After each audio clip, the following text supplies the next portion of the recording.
What's going on? Welcome back to Knife Black BDC. We're going to do a quick comparison of a couple knives I just recently kind of got and I've been carrying the most. And it's all from one company. You may know them as Kunwu. And these are the two babies right here. Love both of them. Just going to get right into it because I'm excited. I love these two. One great thing about these knives is they come with these little pouches. It's kind of cool if you want to carry them like in an EDC pouch, something like that, and you don't want it scratched up. You have these nice little pouches, like some kind of nice little cloth on the inside. Um, Perfect for storing your knife in there. Just throw it on in. There you go. Zip it up. And so yeah, they each one so far have come with these little pouches. So I kind of like that. That's kind of a cool little bonus from them. All right, so let's get into showing you these knives. This is the S Tau. Love this. This is probably my most carried one as of lately, and probably my favorite. I love everything about it. I love the action on it. I love the way it opens. You have three different types of ways to open it. You have the front flipper, the rear flipper tab, and then you have your thumb hole or your finger hole. Open smooth every way. And I'm really big into the front flipping knives right now. It's just kind of what I enjoy doing is front flipping knives open. But great knife, opens smooth, and love it. Now this is the pulsar. Yeah, there we go. And they're different steels, obviously. This one is an Elmax. I wanted the carbon fiber one because they made it at first. I know what they didn't make the carbon fiber at first, but that's the one I saw at first. And I was gonna go with that, but after I seen this orange peel, I bought this one first, but I actually bought this one first, but I saw this one first. I actually just wasn't in stock yet on the Kunwu website, so I just kind of was waiting, and I got tired of waiting, so I went ahead and ordered this because I was like, I just want to try them out, test them out, and not disappointed with that at all. I'm glad that was my first purchase because I absolutely love that knife. So then when this one kind of came back on in stock or whatever, I just ordered it and not disappointed in either one of these purchases. For one, these are high quality knives in my opinion. It's my opinion. I know some people may think otherwise. I'm not sure. But for the price, they're very affordable for what they are. Like this one was, I think, $270 and this was $220 or $229, I think. Yeah, like I think the diamond textured ones, scales, I think they were up in price a little bit. I'm not for sure. I know it was on this one. I think it was $239 for texture, diamond texture, $229 for this one, and $219 for carbon fiber. I'm not sure. Don't quote me on it. But yeah, these are just two great knives that I love carrying. This is the one I've carried the most, and I fidget with that probably the most. Um, I don't know if I said it yet. Elmax steel. This is Vanax. Both great high quality steels. Elmax usually bites me for some reason. I had two knives in Elmax, and they have both bit me almost out of the box. The one was a giant mouse. It bit me up it got me cut the first flip, I think it was, and this one was like the second or third flip. But yeah, there you can even see the scar still. I think it's a month out, so it got me good. It definitely got me good. Apparently, you want to be careful when you put it in your hand, like this, and you close it. Obviously, open and closing it with the locking mechanism. So it was like this, and then I just got the skin right there. It's very close, so you kind of got to be careful how you do it. Just kind of hold it back a little bit like this, or in your palm a little better, and then you can have all the fun you want without cutting yourself, right? But love the thumb hole. Flips open great. Very sharp. I haven't had any problems. I'll show you guys some cuts on some paper here in a minute. Obviously, it's paper, not a big deal. It's not going to dull a knife a whole lot, but it just kind of just shows you how nice the edge is.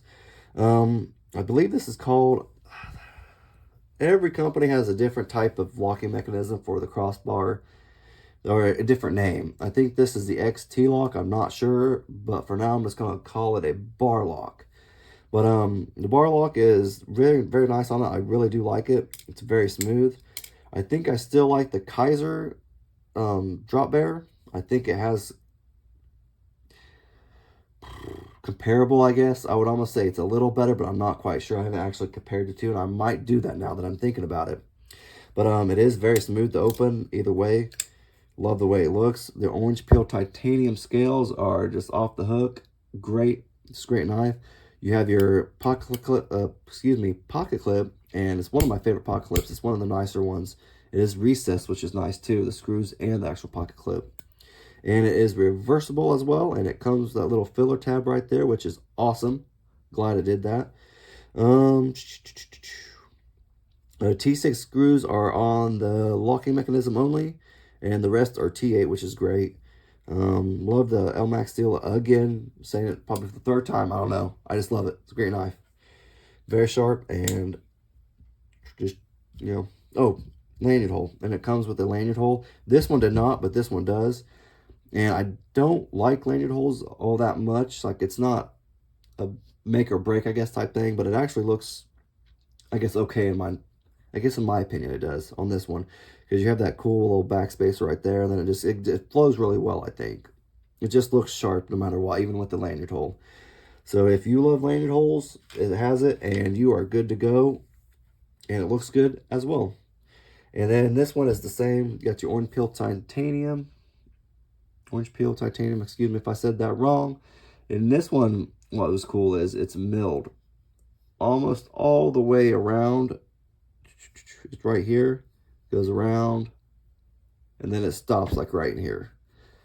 And it's on both sides too. Obviously on the liner lock portion, then it goes up and all back around. Phenomenal. Like it's I don't know if I can show it any better, but it's smooth. It's good. It's beautiful. They did a great job on it. Like it just makes it look stupid nice. And then you have your Damascus little collar right there, pivot collar. Kind of cool. I think it came with, did it come with some blue screws or something like that? I can't remember now. It might come with some different backspacers too. So I can't remember for sure. But this is honestly my favorite liner lock too. Like, I love the locking mechanism on this. It's between this and the drop bear, Kaiser drop bear. And for liner locks, this right here, like there's no competition. This is my favorite one. What else is there on this beautiful thing? It is reversible as well, except it's got a wire clip. And obviously it's kind of recessed in there, as you can see, except for the screw. Screw is recessed in there too. Yep, duh, stupid. I should have known that. It does also come with it doesn't come with, but you can buy it extra, is a different type of pocket clip. I think it's a milled titanium pocket clip, I think. And it comes in 2 sizes. So if you think this is too long, you can get it smaller. I think it's about right where the bin's at in this pocket clip right there. I think that's where it comes out to, or you can get the longer one, which comes out to just about right to the end of this pocket clip. I'm still a big fan of wired pocket clips. A lot of my knives have wired pocket clips. I don't have a problem with them. They work just fine for me. They don't tear my pockets up. I think they work. They're basic and they work for what you need. But I am thinking about switching it out. I think it's 30 or 40 bucks for one. So I might get it, fancy it up a little bit, make it a little cooler looking.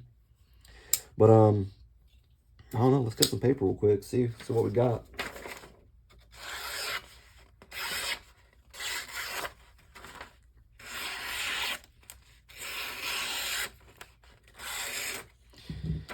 Let's try the other one out. Pulsar. I think this LMAX is actually quite a bit sharper. They're both pretty sharp, but I'm going to go with this one that is a little bit sharper. But I've also used this one more too, so I don't know if that's the case. It probably does need to be stroked. I haven't sharpened. I haven't stroked any of them yet. And I've used them quite a bit, actually. So as you can tell, they're very sharp still. But, yeah, great knives. I don't know. If you guys have knives that you think are better, like a better company, like I do like Hogue too. I just did a video on Hogue. If you guys want, check that out. I think the Hogue Deca and the Hogue 6-hour K320, did a comparison between those. I think those are my favorite American right now, USA made, and these are my favorite foreign ones. So these are great for foreign. High quality, great price. You're not going to be disappointed. If you guys think there's a better company out there, or better knives out there, let me know in the comment section. Love to hear from you guys. Love to hear what you think about them. And if you have any experience with them, let me know. If you guys like the video, give it a thumbs up. It helps with the algorithm, and I always greatly appreciate it. Thank you.